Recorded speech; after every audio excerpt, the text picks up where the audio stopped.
안녕하세요. 오만사입니다. 저는 결혼 1년차 신혼부부입니다. 원래 계획은 3년 후쯤에 임신과 출산을 하려고 했고 그 전까지는 남편과 둘이서만 정말 신혼 같은 신혼을 즐기고 싶었어요. 주말마다 나가서 데이트를 즐기고 때로는 여행도 다니고 맛집도 탐방을 하고 그리고 둘만의 조용한 시간을 갖는 것이 원래 저희의 소박한 꿈이었습니다. 이런 저희의 작은 꿈은 결혼과 동시에 무리 없이 이루어질 거라고 믿었습니다. 하지만 실상은 그렇지 못했어요. 왜 그랬냐고요? 주말마다 남편과 함께 데이트를 나가고 여행도 수시로 잘 다녀봤지만 연애 때부터 늘 해오던 거라 그런지 그것도 재미가 없더라고요. 무엇보다도 신혼 공간인 신혼집을 나름 가성비로 아늑하게 꾸미긴 했지만 뭔지 모르는 결핍감이 들곤 했습니다. 저의 신혼집은 20평대 오래된 아파트 전세입니다. 결혼 전에도 코딱지만한 원룸에서 살아왔는데요. 20평대의 신혼집이 다른 곳보다 좀 더 넓어 보이길래 이곳으로 계약을 했었는데 실상은 그렇지 않더라고요. 신혼집이라고 해도 구조가 옛날식이라 답답했고 창밖 뷰는 딱히 볼 것도 없었어요. 둘만 지내는 신혼집이 뭐 그리도 답답하냐고 하시겠지만 저희 부부는 연애 기간까지 합하면 딱히 신혼부부라고 할 것까지도 없었어요. 신혼기간이라서 웬만하면 둘만 있어도 깨가 쏟아질 판이었지만 실상은 그렇지 못했습니다. 우리는 어느 정도 허리를 졸라매고 열심히 돈을 모아서 목돈을 만들 계획이었죠. 아이도 3년 뒤에 낳았고 그 전까지는 오롯이 우리 둘만의 시간을 내며 신혼을 즐기고 싶었어요. 그런데 현실은 그 전에 스트레스를 받아서 명이 짧아질 지경이었습니다. 경험이 많지 않았던 우리는 신혼집을 고를 때 그저 다른 집보다 조금 넓어 보인다는 이유 하나만으로 전세 계약을 해버렸어요. 그런데 살아보니 앞뒤로 건물들이 가로막혀 있어 햇빛은 거의 안 들어오고 창밖을 봐도 하얀 벽이나 주차장뿐 답답하기가 이를 데 없었습니다. 집이 힐링이 되어야 하는데 우리 집은 오히려 숨이 막히는 공간이었죠. 혼자서 원룸에서 사는 것도 견딜만 했는데 좀 더 넓은 집에서 둘이 부대끼고 살아서 그런지 별로 그 공간이 그리 넓어 보이지도 않았고 왜 그리도 두 사람의 살림살이들이 자질구레하게 많은지 늘 답답했습니다. 우리가 사는 이 신혼집 공간이란 곳이 문제인 것만 같더군요. 앞뒤로 꽉 막혀서 공기도 환기가 제대로 안 되는 것 같았습니다. 제가 도시를 좋아할 줄 알았는데 갈수록 탁 트인 곳이 그립더라고요. 그래, 집이 힐링이 안 되니까 돈 모아서 3년 뒤에는 애도 낳고 그 이후에 우리만의 좋은 공간에서 살자. 그게 제 계획이었어요. 그런 답답함이 싫어서 밖으로 남편과 함께 자주 나가곤 했었는데요. 그것도 이제는 어느 정도 한계가 오더라고요. 아마 남편도 나와 똑같은 느낌을 받지 않았나 싶습니다.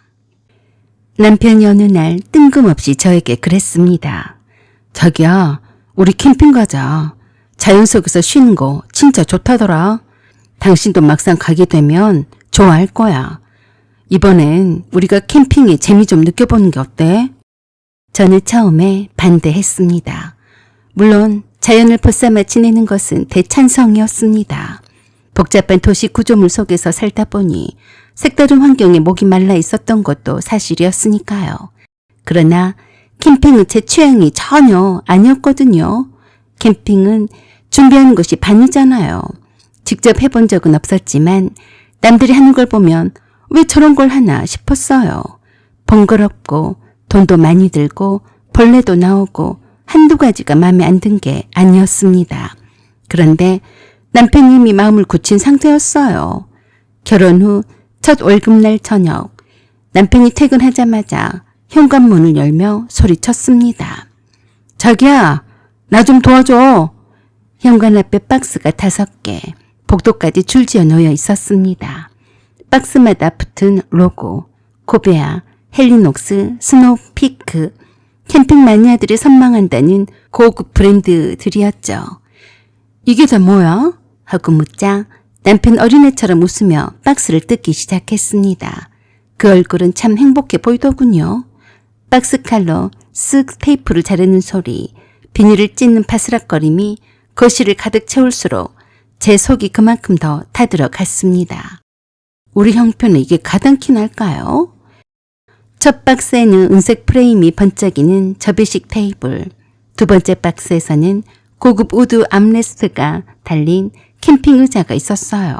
세 번째 박스는 더 컸는데 안에서 두꺼운 방수천과 반짝인 알루미늄 폴대가 나왔습니다. 이게 텐트야. 4인용인데 우리 둘이 쓰면 널널하지. 가격표를 슬쩍 보니 89만 원. 숨이 탁 막혔습니다. 네 번째, 다섯 번째 박스에서는 랜턴, 버너, 코펠 세트, 스위스 브랜드 침낭까지 없는 게 없었어요. 신혼살림 장만 때도 내가 아끼고 아끼느라 발품까지 팔아가며 가성비를 따지곤 했었는데 이건 무슨 허접한 살림살이 장난감이었습니다.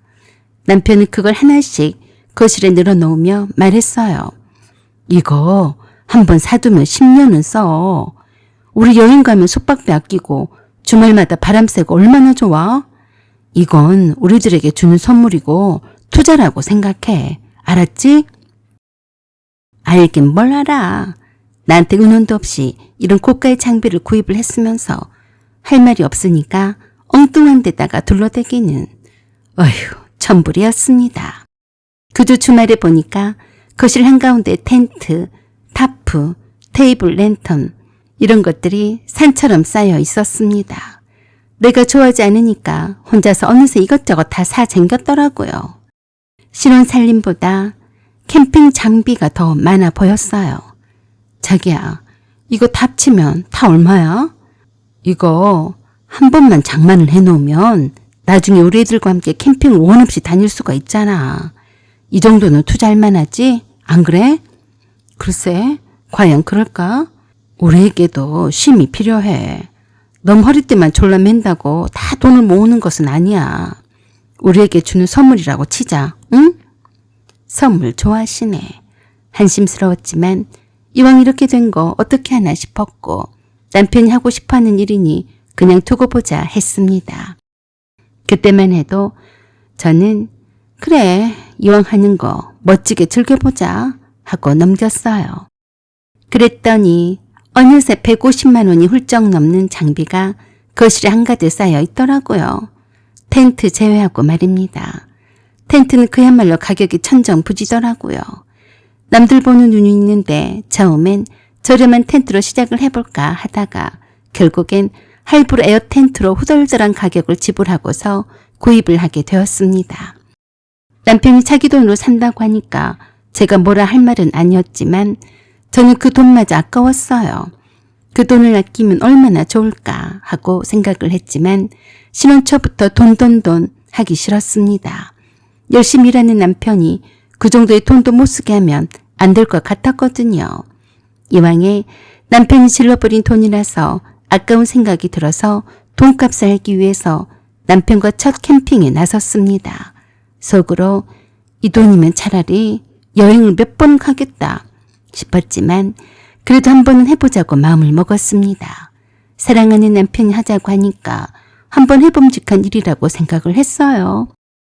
어디까지나 남편을 배려하는 차원이었죠. 물론 첫 캠핑에 남편이 무척 정성을 다했습니다. 생각했던 것보다 정말 좋았습니다. 이렇게 좋을 줄은 몰랐어요. 이런 맛에 고생을 해가며 산으로 들러 캠핑을 가는구나 싶었습니다. 솔직히 말해서 그날은 진짜 환상이었어요. 바람에 나뭇잎 흔들리는 소리, 모닥불 타는 냄새, 별이 쏟아지는 밤하늘, 남편과 둘이서만 고기 구워 먹고 불멍하면서 도란도란 이야기를 나누는데 아, 이게 바로 힐링이구나 싶었습니다. 저는 그날 사진을 인스타에 올렸고 지인들이 와, 분위기 대박 하며 좋아요를 눌러줬습니다. 그렇게 되기까지는 남편의 노고가 정말 컸습니다. 저는 한 게 별로 없었어요. 텐트도 남편이 혼자서 다 쳤고 캠핑 장비를 운반하는 것도 요리를 해주는 것도 다 남편이 했으니까요. 저는 손 하나 까딱하지 않고 좋은 공기에 색다른 환경에서 탁 트인 공간에서 즐기기만 했으니 당연한 결과인 거죠. 그리고 돔에서 시원한 바람, 숯불 위에 올린 고기, 별이 쏟아질 것 같은 밤하늘, 남편이랑 둘이서만 모닥불 앞에서 맥주를 마시고 도란도란 이야기를 나누는데 아, 이런 게 바로 힐링이구나 싶었습니다. 이런 경험을 직접 해보지 않고서는 만끽할 수 없는 것을 그제서야 알게 되었습니다. 역시나 사람은 경험의 동물이라 그런지 경험을 해보지 않고서는 캠핑 매니아족들을 이해를 할 수 없는 것이었죠. 저는 남편 덕분에 그날을 평생 기억하고 싶었어요. 둘만이 캠핑을 하니까 그렇게 좋았고 힐링이 되었던 겁니다. 그래서 그런 힐링 장면과 남편과의 꽁냥꽁냥한 장면을 자랑스럽게 인스타에 퍼날랐어요. 그랬더니 내 인스타를 보고서 손이 신우이가 남편에게 전화를 했더라고요. 그때부터 저의 캠핑 지옥은 시작이 되었습니다. 우리 행복은 그때부터 끝나고 말았던 겁니다. 제가 왜 캠핑 자랑을 했을까요?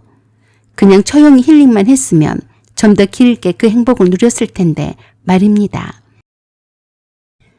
야, 너희 캠핑 갔어? 완전히 재밌겠다. 간 김에 같이 가자고 할 것이지. 둘만 갔어? 다음에 우리 부부도 같이 가자. 나도 가고 싶어. 그러자 남편이 손이 신우이에게 캠핑 자랑을 오지게 했습니다.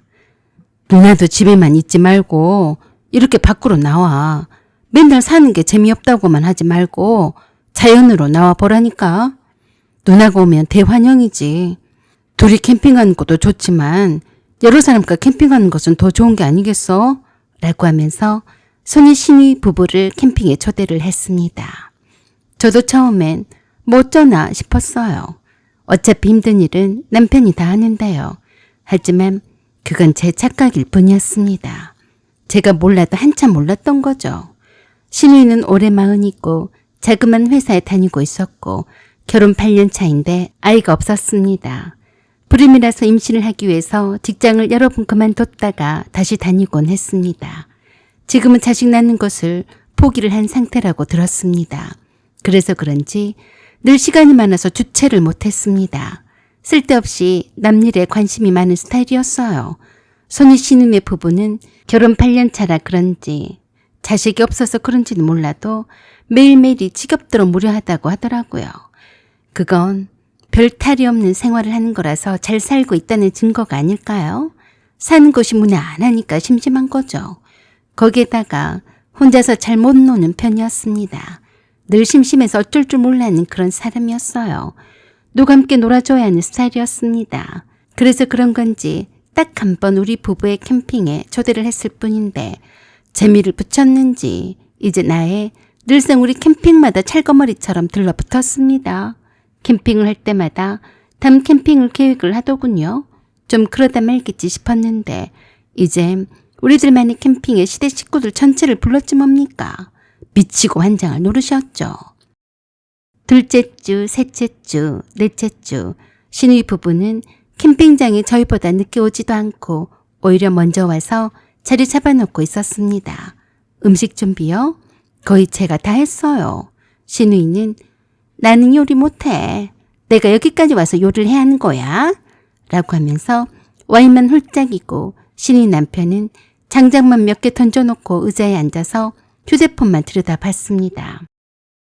처음엔 손이 신우이가 우리와 함께 캠핑을 하고 싶어 하길래 저는 정중하게 완곡하게 거절할 판이었는데 남편은 내 눈치도 보지 않고 신우이 부부를 초대를 해버렸습니다.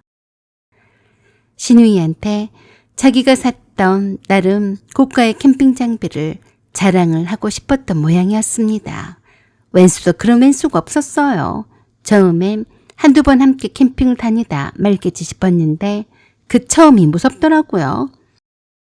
처음이 일상이 되어버렸으니까요. 다음 캠핑 날짜가 되기도 전에 손이 신우이가 또 전화를 하더라고요. 이번 주 캠핑 어디로 가? 고기 좀 사갈게. 나 빼고 가면 안 되는 거 알지? 그렇게 캠핑 지옥이 시작됐습니다.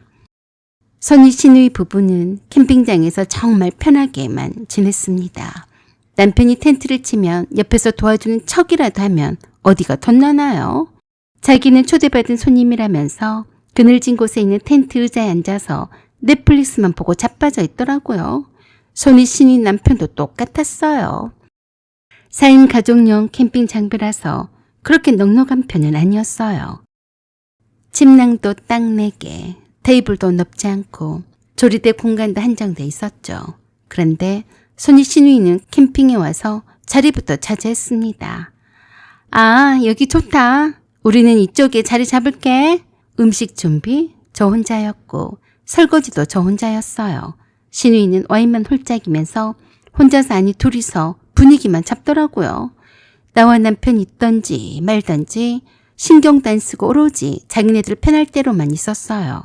나는 그래도 손희 신우이 남편이 불편해서 함부로 대자로 누워있지도 못했는데 둘은 아무 때나 대자로 누워서 낮잠을 즐기곤 했는데요. 4인 가족용 텐트라도 이렇게 경우 없이 대자로 누워서 자게 되면 제가 있을 공간이 그만큼 협소하거나 없어지게 되어서 영 불편한 것이 아니었어요. 내가 쉬러 왔지 손희 신우이 부부를 위해 봉사를 하러 온 게 아니었지 않습니까? 짜증만 늘어갔고 남편이 꼴불견이라서 갈수록 밉더군요.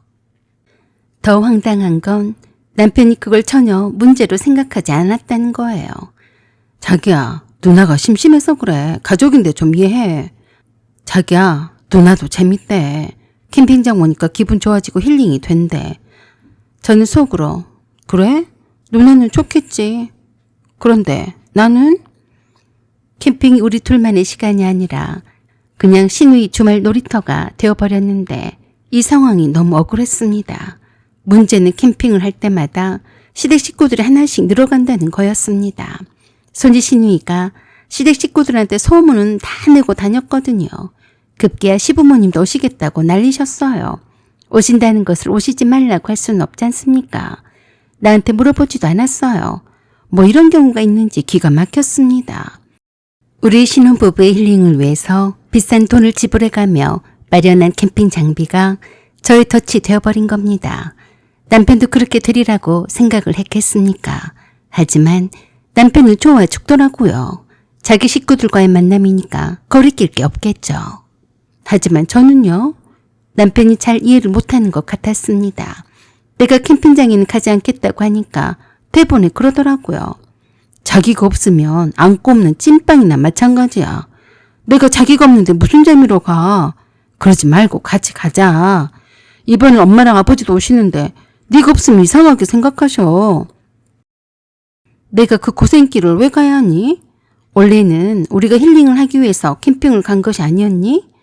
그런데 이게 뭐야? 시집 식구들 뒷짝거리를 하느라 쉬지도 못하고 단 한 번은 늘어지게 산속에서 누워있지도 못하잖아. 네가 가서 잘 놀다가 와라. 난 안 간다. 어쩌다 한 번 보는 얼굴인데 왜 그래? 그 정도는 서로가 배려 차원에서 어쩔 수 없잖아. 그러니까 당신이나 열심히 식구들을 배려해서 텐트도 쳐주고 불도 지펴주고 맛있는 것도 해주고 와. 난 집에서 푹 쉴 테니까.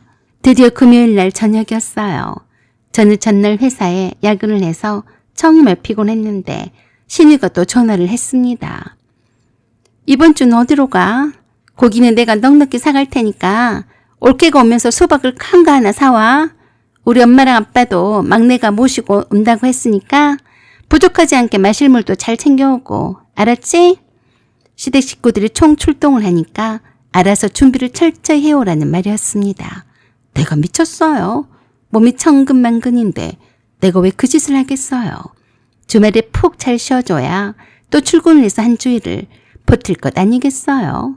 그래서 제가 그랬습니다. 형님, 제가 몸이 안 좋아서 집에서 쉬어야겠어요. 봉삼 씨한테 말하세요. 그러니까 뜻밖이라면 놀라 자빠지더라고요. 올케가 안 가면 무슨 재미야? 난 아무것도 할 줄 모르는 거 몰라? 올케만 직장 다녀?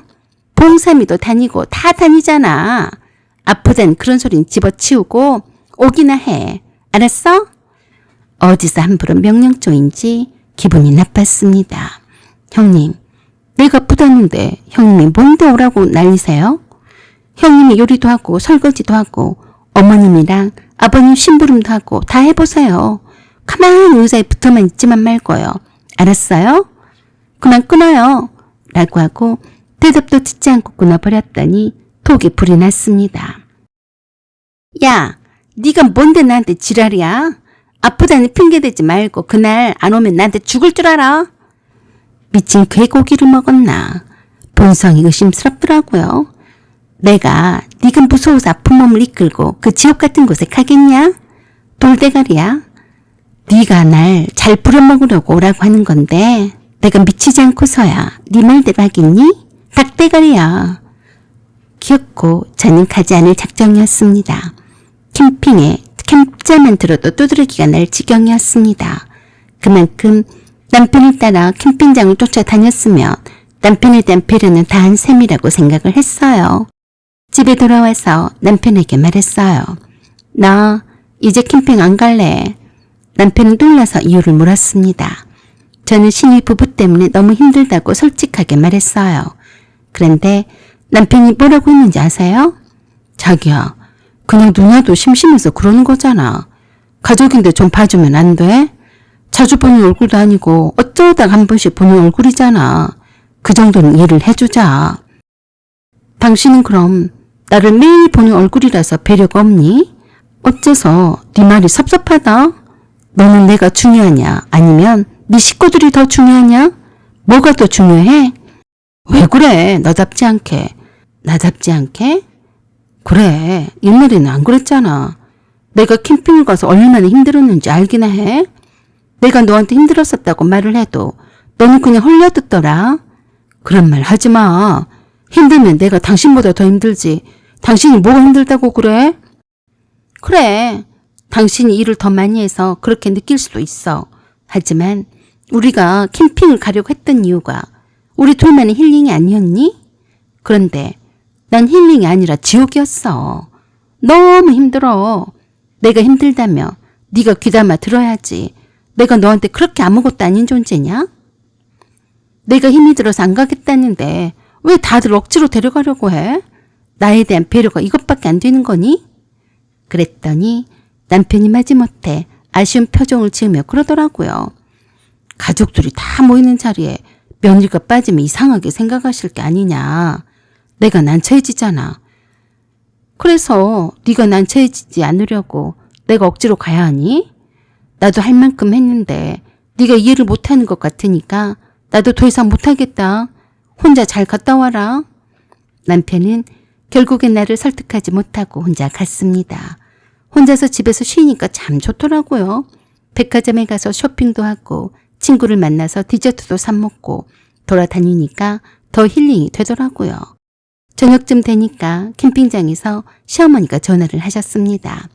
아가, 어디 얼마나 몸이 아프다고 안 왔냐? 신혼부부가 따로 다니면 쓰냐? 우리 봉삼이가 혼자서 얼마나 애쓰는지 안쓰러워 죽겠다. 너희 둘이 싸운 거냐? 참 피곤스럽더라고요. 아니요. 제가 몸이 안 좋아서 집에서 쉬려고요.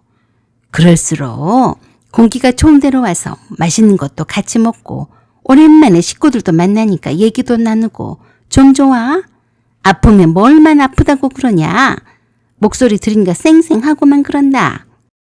다음 주에도 우리 다 같이 모이기로 약속을 했으니까 그때는 꼭 얼굴 좀 보자. 네가 없어서 봉삼이랑 봉순이가 얼마나 고생했는 줄 알아? 다음에 꼭 와라. 알았냐? 아니요. 다음부터는 절대로 캠핑을 안 갈 거예요. 제 체질이 안 맞아요. 뭐야? 어른이 말하는데 계속해서 그렇게 말대꾸를 할 셈이냐? 싫어도 어른이 말하면 그런가 보다 하고 그러겠다고 해야지. 넌 어디서 배워먹은 버르장머리야? 이런 날엔 며느리가 와서 음식도 준비를 하고 봉삼이를 도와야지. 봉순이가 꼭 네가 할 일을 해야 되겠니? 어머니, 그걸 왜 저한테 그러세요? 저를 일시켜 잡수시려고 부르는 모양인데요. 전 일꾼이 아니에요. 일꾼은 일당이라도 주죠. 아무튼 저는 캠핑은 딱 질색이니까 오라가라 하지 마세요. 이만 끊어요. 라고 하고 시어머니 대답도 듣지 않고 바로 끊어버렸습니다. 이렇게 하지 않으면 한정없이 내 입에서 예스라는 말이 나올 때까지 저를 들들 볶을 테니까요. 며느리가 자기네들 하수인이나 되는 줄 알더라고요. 전화에 불이 나도 받지 않았습니다. 지금 어느 세상인데 며느리 무서워하지 않는 시어머니가 있다니 참 웃기더라고요. 남편이 캠핑장에서 돌아와서 또 잔소리가 시작이 되었습니다. 당신 엄마한테 왜 그랬어? 며느리가 시어머니한테 대들면 되는 거야? 마음에 안 드는 소리를 들었어도 아랫사람이니까 참았어야지. 엄마가 얼마나 식구들 앞에서 자기가 엄마한테 섭섭하겠다고 하는 바람에 내가 고개를 못 든 줄 알아? 그래서 그 말을 듣고서 제가 열불이 나서 그랬습니다. 당신이 왜 고개를 못 들어? 어머니가 며느리가 없는 자리에서 뒷담화를 하셨으면 그러지 말라고 어머니한테 따끔하게 한 소리를 했어야지. 그걸 그 자리에서 그대로 듣고 있었어? 네가 그러고도 내 남편이야? 네가 잘못했잖아. 엄마가 나쁜 말 했어?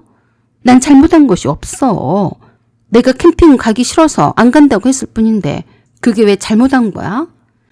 그래도 시어머니가 다음 주에 캠핑에는 빠지지 말고 와라고 하시면 못 이긴 척하고 그런다고 했어야지.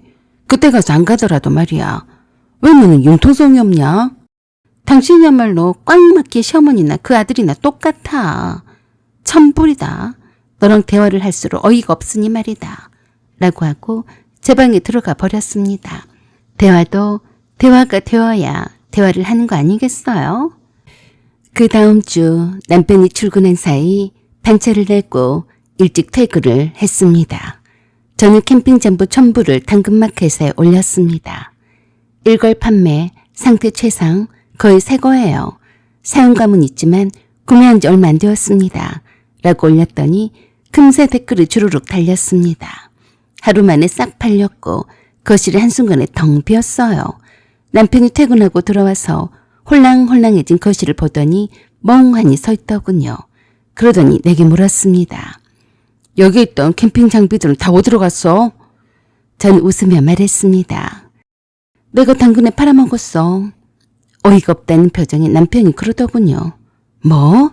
다시 말해봐. 어쨌다고? 내가 당근에 팔아먹었다고. 됐냐?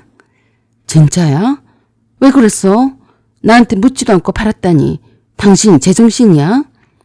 너도 나한테 묻지도 않고 산 거잖아. 물론 네 돈으로 샀다지만 어차피 우린 경제 공동체인데 네 돈 내 돈이 어디 있어? 그래서 나도 내 맘대로 팔아버린 거야. 왜 떨부냐? 지금 장난해? 아니, 너랑 즐기자고 산 것이 아니었어? 그런데 너랑 나랑 이 캠핑 장비들 때문에 서로 싸우고 사이도 벌어졌잖아. 그래서 왼수 같아서 팔아먹은 거야. 그 말에 남편이 자기 방의 문을 꽝 닫고 들어가 버렸습니다. 며칠 동안 그것 때문에 남편이 나와 얼굴도 안 마주쳤습니다. 그러든지 말든지 상관이 없었어요. 저도 남편의 상판떼기는 보고 싶지도 않았으니까요. 결국 자연스럽게 예정이 되었던 시댁 식구들과의 캠핑 약속은 취소가 되었어요. 그 주 주말 시댁 단톡방이 요란하게 울리기 시작했습니다. 이번 주 캠핑 갑자기 취소래. 봉삼이가 장비가 없어서 못 간다고 하네. 왜 없어졌대요?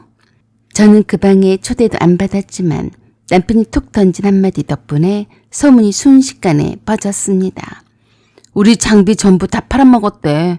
아마 신의 입에서는 육두문자가 난무하고 불평이 쏟아졌을 테지만 저는 알 바 아니었죠. 며칠 후 남편이 여전히 저를 무시하고 침묵 작전 중이라 저는 더 이상 기다리지 않았습니다. 퇴근 후 현관에 들어서자마자 말했습니다. 봉삼씨, 이제 앞으로 우리 둘만의 시간은 내가 계획할 거야.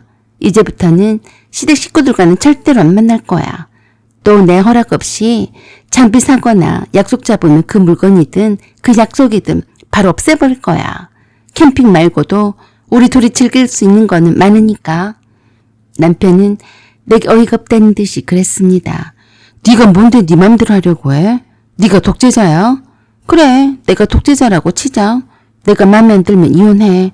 그러면 되겠네. 뭐야? 결혼한 지 얼마나 되었다고 벌써 이혼 말이 나와? 네가 나오게 하잖아. 나랑 왜 결혼을 했니? 나랑 결혼하지 않았으면 네 마음대로 네 식구들과 신나게 캠핑을 맨날 했을 텐데. 그렇지 않아? 네가 그러기를 원하면 이혼해. 더 이상 남편은 나와 대화가 통하지 않는다고 하면서 입을 닫아버렸습니다.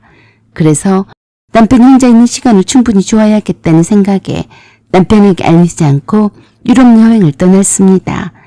남편이 고가로 구입을 했던 캠핑 장비를 판 돈으로 갔습니다. 제 여동생과 함께 친정아빠를 모시고 다녀왔습니다. 늘 여행을 좋아하시는 친정아빠에게 제대로 효도 관광을 시켜드렸습니다. 돈을 모으느라 제대로 친정아빠에게 통 크게 돈을 써본 적이 없었는데 이번 기회에 큰맘 먹고 썼습니다. 친정아빠가 더 나이가 드시기 전에 다녀와야겠다고 마음을 먹었는데 참 좋았어요. 연락도 없이 이틀이 지나도 내가 안 보이자 놀란 남편이 내게 먼저 연락을 했습니다. 당신 미쳤어? 왜 집에 안 들어와? 이제서야 내가 걱정이 되냐? 어디야? 회사에 출근 안 해? 회사는 휴가를 했어. 여기는 스페인이야. 친정아버지랑 효도 관광을 왔으니까 그만 끊자. 뭐? 그런 말을 했어야지. 네가 그렇게 입에 차크를 물었는데 내가 어떻게 말을 하니? 친정아빠가 너한테 고맙다고 전해달라고 하신다. 왜? 네가 캠핑 장비를 판 돈으로 장인어른 효도 관광을 보내드리라고 했다고 말씀을 드렸거든. 그럼 그 돈으로 여행을 떠난 거였어? 그래. 덕분에 잘 다녀올게. 아빠가 사위가 최고라고 하신다. 일주일 뒤에 보자. 그땐 말 좀 하고 살자. 그랬더니 한숨을 푹 내쉬고는 내게 그랬습니다. 알았어. 이왕 간 거니까 잘 다녀와. 그래서 제가 한술 더 떠서 한마디 더 했습니다. 혹시 몰라서 네 카드를 챙겨왔는데 써도 되냐? 뭐? 내 카드는 왜? 사위가 보내준 효도 관광인데 사위 카드를 써야 맞지 않겠니? 어때? 알았어. 필요하면 써. 네가 허투루 쓸 애가 아니잖아. 간 김에 장인어른 맛있는 것도 사드리고 처제에게도 돈 아낀다고 깍쟁이같이 굴지 말고. 알았지? 그래. 알았다. 너 돈 많이 벌어야겠다. 이젠 캠핑 장비 살 여력이 없겠는데 어쩌냐? 캠핑에 캠차도 듣기 싫어. 잘 다녀와. 기다리고 있을게. 그래. 내가 없는 동안 혼자서 잘 지내라. 시누이, 시어머니, 제 인스타 보고도 입을 쩍 벌리고 아무 말도 못했습니다. 왜냐면 제가 이미 통신 불가 여행 중이라고 스토리에 올렸거든요. 그렇게 해서 홧김에 저 혼자서 가려던 유럽 여행을 친정아빠와 동생을 데리고 함께 잘 다녀왔습니다. 친정아빠를 모시고 다녀오지 않았다면 어쩔 뻔했나 싶더라고요. 너무나 행복해하시고 다녀온 지금도 그때 찍은 사진들을 보시면서 즐거워하시네요. 그 모습을 보면서 저는 뿌듯했습니다. 이게 바로 힐링인 셈이죠. 친정아빠가 행복해하는 모습을 보는 그 자체가 저에게는 매우 뜻깊고 힐링 그 자체였습니다. 저는 그동안 불효녀였어요. 저밖에 모르는 불효녀였죠. 자책을 많이 했습니다. 이젠 친정아빠를 잘 챙겨드려야겠어요. 친정아빠는 지금도 사위가 보내준 효도 관광으로 알고 계십니다. 남편만 보면 고맙다고 늘 하세요.